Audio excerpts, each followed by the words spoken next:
Okay guys, so another update. So everything's working fine. This unit's in standby now. This operating set point of the temperature of the tank is 59 degrees Celsius.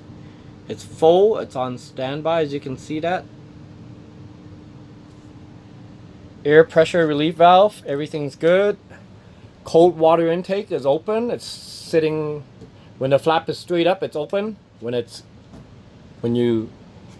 That's shut off, that's open. It wouldn't affect anything now because everything is full right now, indicated by that. That's full.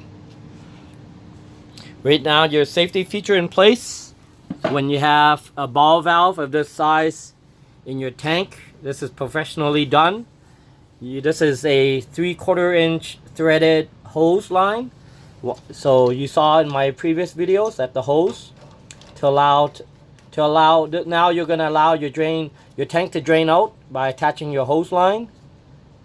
But once you're done, you need to set a preventative safety feature in place. So you need a safety feature. There's a cap that you must install when you're installing one of these. So what you need to do is thread this thing. Teflon nylon plumber's tape, 3 full rounds, and then put in your 3/4 inch cap, threaded hose end. So I'm gonna show you that in a minute. So stay tuned. Thanks for watching again.